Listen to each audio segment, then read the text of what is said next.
hadiah kepada para pejabat, penguasa, ataupun karyawan adalah gulul atau barang yang diambil tanpa hak. Untuk lebih jelasnya saya bacakan dalilnya. Dalil ini dalil yang masyhur sebenarnya, riwayat Bukhari Muslim, yaitu kisah dari Abu Humaid. Beliau berkata radhiyallahu anhu, Rasulullah SAW pernah mengangkat seseorang untuk mengurusi zakat. Jadi ini pegawai Nabi, digaji, tugasnya hanya kumpulin zakat saja. Habis itu datang membawa zakat itu ke hadapan Nabi SAW atau menyerahkan kepada penguasa atau pemerintah. Ketika dia datang kepada Nabi SAW, dia lalu berkata, sebenarnya orang ini niatnya jujur, tetapi dari sinilah terbukti tentang hukum syar'i yang ingin disampaikan oleh Nabi SAW. Dia mengatakan, dibagilah zakat itu dengan apa yang dia diberikan hadiah selama dia kumpulkan zakat itu. Dia mengatakan ini adalah zakat kalian dan ini hadiah yang diberikan untukku. Tanpa banyak berpikir, Nabi SAW waktu mendengar itu tidak menegur dia secara pribadi, tapi langsung menyampaikan sebuah hukum penting bagi umat ini. Dan setelah 1400 tahun berlalu kematian Nabi SAW dan kejadian ini sampai malam ini ke telinga kita semuanya, baik offline ataupun online. Yang sudah pernah dengar sebagai peringat lagi, yang belum pernah dengar berarti sebagai sebuah ilmu yang bermanfaat yang harusnya dijadikan sebagai prinsip hidupnya. Maka kata Nabi SAW sambil naik ke atas mimbar setelah memuji Allah, membaca salawat untuk diri beliau SAW, beliau mengatakan, ma balur rajuli nasta'miluhu ala al-imalati mimma wallana Allahu fayaqul hada lakum wa hada uhdiya ilayya. فهل جلس في بيت أبيه أو بيت أمه فينظر أيهدى إليه شيء أم لا. Tanda tanya, والذي نفس محمد بيدي لا يأخذ أحد منكم شيئا بغير حقه atau بغير حقه إلا لقي الله وهو يحمله يوم القيامة إن كان بعيرا له رغاء وإن كان بقرة لها خوار أو شاة تيعر atau tay'ar. Thumma rafa yadayhi hatta ra'ayna ufrata ibtayhi thumma qala Allahumma halla ballaktu. Qalaha thalathan. Terjemahannya, kata Nabi SAW, bagaimana seseorang yang kami angkat untuk satu pekerjaan, berarti dia di sini posisinya sebagai staf, dari perkara yang Allah tanggungkan kepada kami atau Allah bebankan kepada kami, maksudnya pengumpulan zakat umat. Kemudian dia berkata, pegawai itu, ini untuk kalian, ini zakat kalian, sedangkan yang ini dihadiahkan kepadaku. Tidakkah, kata Nabi SAW, dia duduk di rumah bapak atau ibunya, kemudian dia lihat apakah hadiah tersebut akan diberikan kepadanya atau tidak? Tanda tanya. Demi zat yang jiwa Muhammad berada di tangannya, tidaklah salah seorang dari kalian mengambil sesuatu tanpa haknya, kecuali dia akan bertemu dengan Allah dengan memikul barang itu pada hari kiamat. Jika barang itu adalah unta, maka dengan lengkingannya. Jika barang itu adalah seekor sapi, maka dengan lengkingannya. Atau seekor kambing yang akan mengembik di atas pundaknya. Kemudian beliau mengangkat kedua tangannya sallallahu alaihi wasallam hingga kami melihat putih kedua ketiak beliau. Lalu beliau mengatakan, ya Allah, tidakkah aku telah menyampaikan? Dan beliau mengulangi ini sebanyak 3 kali. Dari riwayat ini kita coba bedah dulu satu persatu hadis ini, kita bagi menjadi beberapa bagian supaya mudah difahami. Lalu lebih panjang lebar nanti kita berikan contoh-contohnya.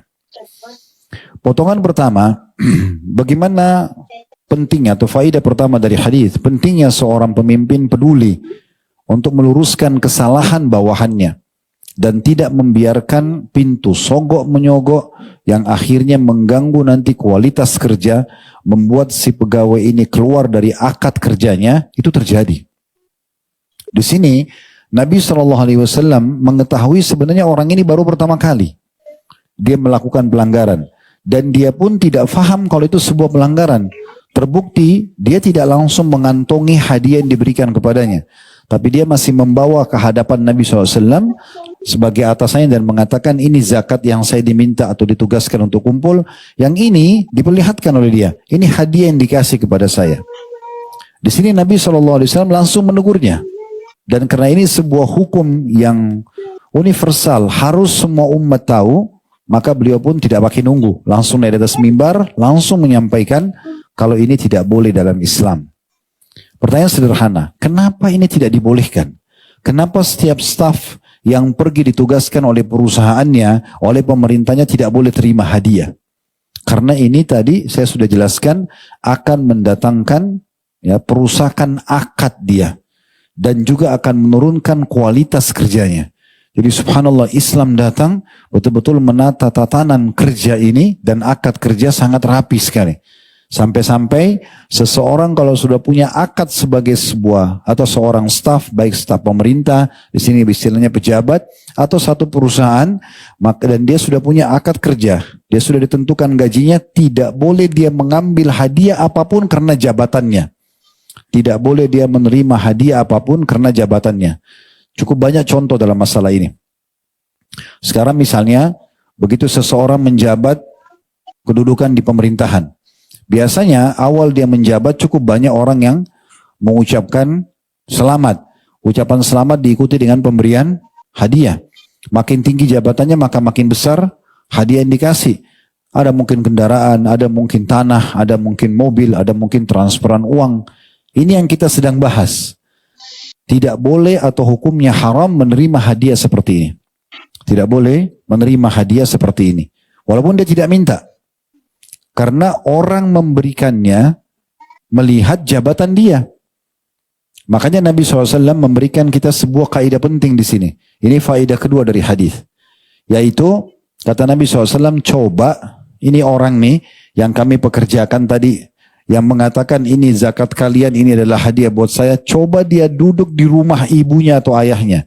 Maksudnya coba tinggal di rumah aja. Apakah hadiah-hadiah yang tadi dia terima itu akan sampai pada dia? Tentu jawabannya tidak.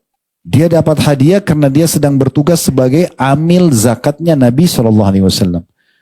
Dia dapat potongan harga pada saat seorang pegawai yang membeli satu produk misalnya atas nama perusahaan di satu vendor atau supplier barang, itu mendapatkan diskon karena dia atau karena uang perusahaannya. Hah? Kenapa senyap sekali nih?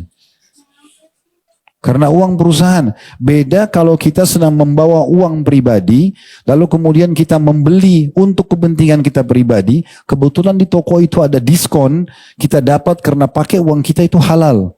Tapi kalau kita bawa uang perusahaan, kemudian karena belinya 50 juta, 100 juta misalnya pengadaan kantor, dapatlah diskon. Dapatlah hadiah payung, dapatlah hadiah pulpen, dapatlah hadiah baju kaos. Itu punya siapa? Punya perusahaan, bukan punya kita sebagai pegawai. Kalau ada orang yang sengaja mengambil hadiah itu, ini yang dikenal dengan hadiah ummal. Ini nggak boleh, hukumnya haram. Nggak boleh sama sekali diambil. Jadi kaidahnya sederhana. Kalau itu diberikan karena jabatan kita, maka hukumnya tidak boleh. Dasar hukum saling memberikan hadiah boleh, tapi tidak ada hubungannya sama jabatan. Teman sama teman saling memberikan hadiah, suami istri, tetangga sama tetangga, memang karena tidak ada hubungannya sama pekerjaan dan akad kerja dia, maka nggak ada masalah. Yang sedang kita bahas adalah orang kalau punya akad kerja, ya, ini berbahaya sekali. Karena semua pejabat misalnya, di saat dia mendapatkan hadiah, parsel lebaran lah, hadiah awal dia menjabat lah, karangan bunga lah, apa saja misalnya, maka umumnya orang yang memberikan hadiah karena lihat jabatan dia tinggi, pasti punya maksud. Benar gak? Ya? Cuma 2 orang yang ngangguk-ngangguk, yang lain kenapa antum takut? Hah? Hukum agama gak bisa, haram ya haram, halal halal. Ini gak boleh. Gak boleh sama sekali. Kalau ada orang menjabat, ditahu dia jabatannya tinggi lalu dikasih hadiah. Kira-kira dikasih hadiah karena apa? Karena jabatannya. Nah ini yang jadi masalah. Tidak boleh dalam Islam, kita bicara lingkup Islam ini tidak boleh diterima.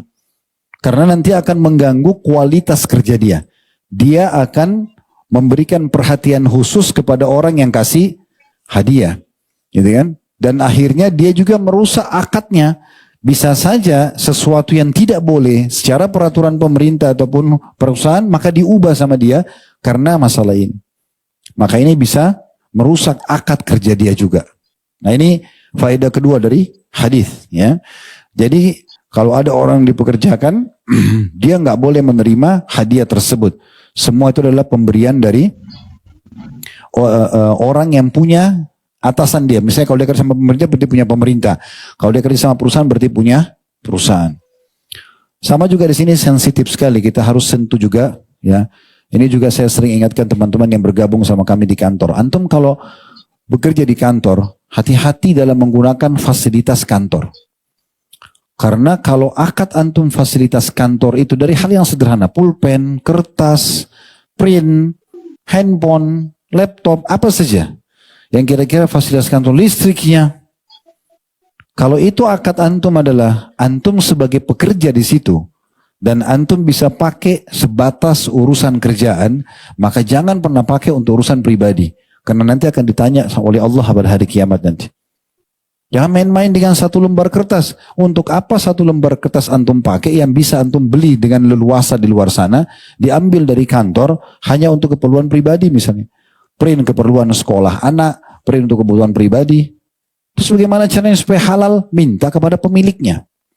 Bilang sama pemilik perusahaan, ini saya mau print kebutuhan anak saya bisa nggak? Oh bisa, halal, ya sudah. Tapi jangan kita leluasa, jangan antum dikasih satu box pulpen untuk bekerja, 12, satu set, satu lusin, lalu dibagi-bagi ke ponakan. Kenapa dibagi-bagi? Oh di kantor banyak. Banyak, bukan buat dibagi-bagi ke ponakan. Untuk dipakai bekerja. Ya, gitu. Saya pernah bertemu dengan seorang syekh, beliau pakai 2 pulpen di kantongnya. Saya tanya, kenapa pulpen antum 2? Karena biasanya ulama ini kalau buat sesuatu ada saja tujuannya. Ada ilmu di situ. Dan itu betul jawabannya beliau. Yang satu saya beli untuk kebutuhan saya pribadi. Kalau mau tanda tangan pribadi, tanda tangan untuk dia transfer uang atau apa, dia pakai tanda tangan pakai pulpen pribadi. Yang satu khusus untuk kantor. Saya digaji karena untuk tanda tangan saya nggak pakai pulpen saya pribadi, saya pakai pulpen kantor. Saya juga tidak pakai pulpen kantor untuk kebutuhan saya pribadi. Saking hati-hatinya orang untuk menggunakan itu. Saya pernah coba kembangkan ini sebagai sebuah prinsip hidup. Satu waktu saya pernah naik pesawat, ini pribadi, pengalaman pribadi. Saya duduk di pesawat itu kebetulan bisnis kelas. Tempat chargernya, kursi yang saya duduk nggak nyala. Saya tanya petugas di pesawatnya, ini nggak nyala. Dicek, emang nggak nyala. Baik, saya waktu dia sudah jalan, saya tiba-tiba melihat di sebelah kursi sebelah saya sebelah kosong. Saya sempat berpikir untuk mencolok di situ, sederhana. Cuma colokan, tapi Allah ilhamkan dalam hati saya begini. Yang saya bayar kursi nomor ini.